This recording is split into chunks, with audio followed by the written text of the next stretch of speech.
Rounding out our presentations is my friend, Evan Jones, the founder of Threads Audience Development and Stitch Media, to tell us about using big data to increase discoverability and to convert and retain fans. Great. No pressure. So I'm here to talk about big data today. What we like to say is that you don't have to be big to use big data.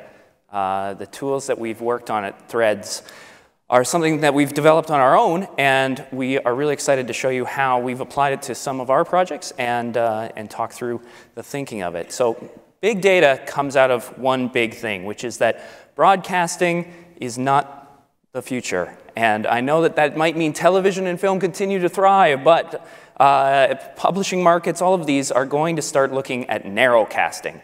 And narrowcasting is different because it's a connected way of communicating. So big data comes out of narrowcasting, and one of the things that it emerges is that every single connection that a creator has with their audience is a unique connection. It's a transaction that is unrelated to every other transaction. We don't say that something's going to be broadcast through the airwaves. We now have a one-to-one connection every single time. The other is that we're not using something like airwaves or perhaps paper to communicate through these, and so the medium itself has a brain. It's able to make real-time decisions. There are algorithms and computers that are connecting the creators and the audiences, and the decisions that can be made during that transaction can capture data. It can also make decisions on the fly of what kind of content your audience might be seeing. And so what we do is take advantage of that emergent property to create split testing. Split testing is really just the idea that we're going to put together a hypothesis. Our hypothesis is that we might not know exactly what our audience is looking for. And as soon as you can take that ego and put it to the side and say, I'm interested in learning what my audience enjoys, you can start to run experiments. And in this example, we're taking a random sample. We're actually just flipping a coin. Every single time that our audience is interested in accessing our content, we're flipping that coin and we're saying, some of them are going to get the orange and some of them are going to get the green. And the only reason that we're doing that is because we're testing a hypothesis, which is it, orange or green? What's going to work? And what you can see from the metrics in this is that orange wins. And the reason that it wins is because I want to introduce you to a new king in town. Everyone is going to talk about discoverability is king, but I want to tell you that discoverability is incredibly simple. You just pay for it. And I think that's the thing that nobody's really acknowledging, is that discoverability is easy. The difficult part is conversion. And conversion is where you take that spark of discovery and you convert it down the value chain to an audience that remembers you, an audience that will continue to stay with you, and perhaps a long-term fan. And so conversion is the holy grail of all of this experience, and the reason that we do these split testings is because we have admitted that we might not know the answer. And that's what happened when we took on a concept which were adventure kits. We'll be talking about them upstairs, and I'd welcome you to come and take a look. They're adventure kits that are part book and part interactive, and they're meant for families. Parents order them online, they're shipped in a physical good to their house, and when they open them up, there are instructions about how to connect pieces together, connected with apps and games that make an entirely personalized adventure for your child. And so the first question that we had was, what are we going to call this? And so we, like everybody, brainstormed some ideas and thought about which ones were in our top 10, but instead of making that ultimate call, we asked the audience. And we took a picture of my children, and we took some sample titles, and we just made an exact duplicate of each of them with different titles. So there's only one independent variable that's working on this project, which is, what is the title that's going to get the highest conversion and engagement? And so what you can see here is that simply by choosing the title Together Tales, which I'm happy to introduce is the title of the project, we can double or triple the value of the discoverability of our project. After that, we had to ask ourselves, well, who is our audience? Now, traditional gender stereotypes often tell us that moms are the purchasers in the home for children's projects. Now, we certainly saw that bear itself out. You can see that moms turn out to be half as much money. It's twice as much money to reach a dad. And what I mean by that is that the way that media buying works is that the more interesting and engaging your content is, the less platforms will charge to spread it to that audience. So if you create something that everybody loves, it's a win-win. Something like Facebook wants to spread that content, and they will do it for less money. But if you create something that is climbing a mountain of entertainment, they're going to charge for it because it's something that people don't want to see on Facebook. And so what you're seeing here is an inverse relationship, is that the lower the value of an individual means the higher their engagement.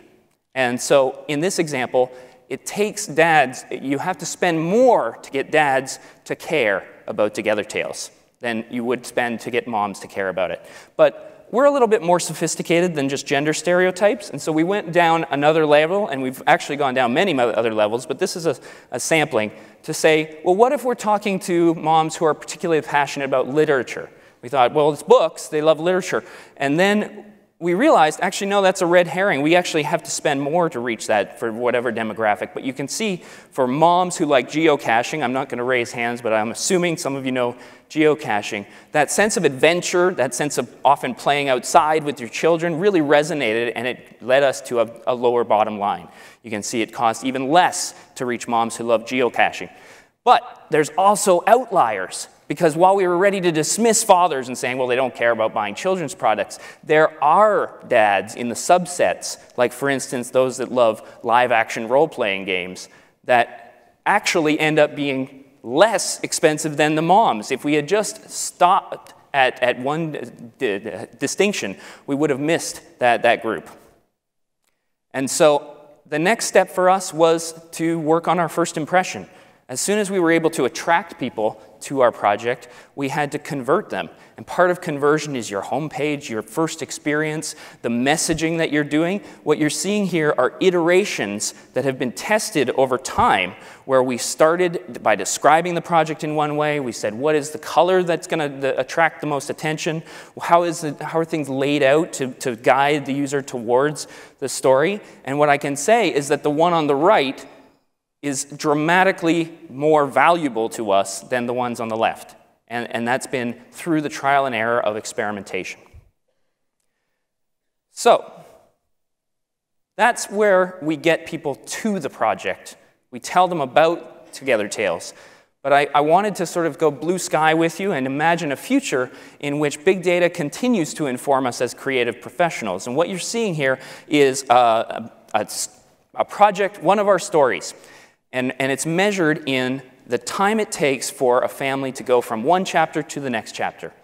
And hopefully, the ideal is that they read a chapter at night, and then they wake up the next day, do the interactive activity, and then read the next chapter in the next day. They have a one-day delay. But you can see that we have a problem.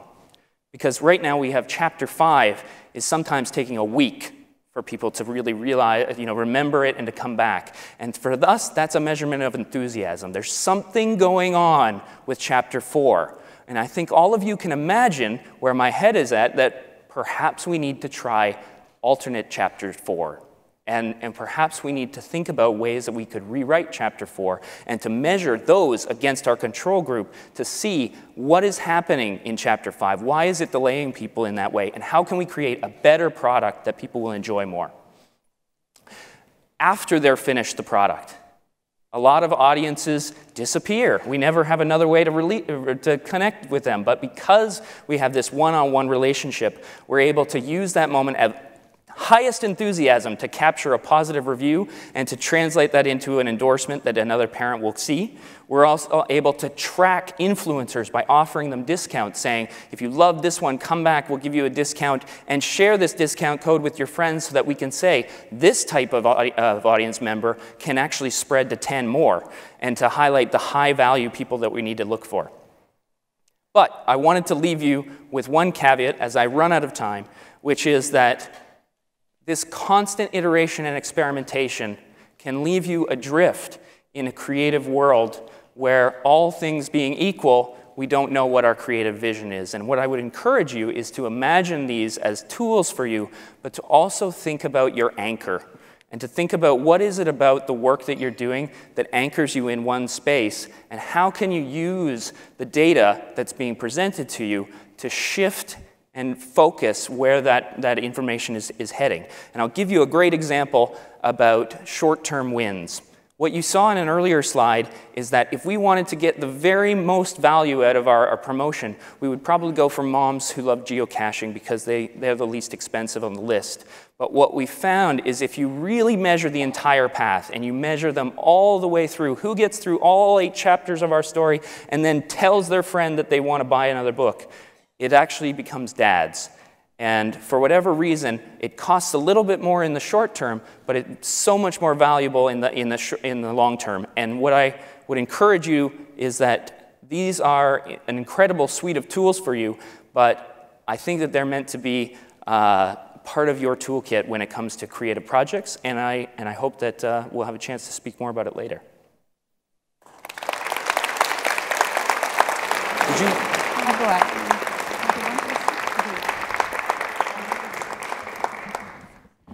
I know we're tight for time, but I feel like there's probably a question. There's one back there. Yeah. Hi.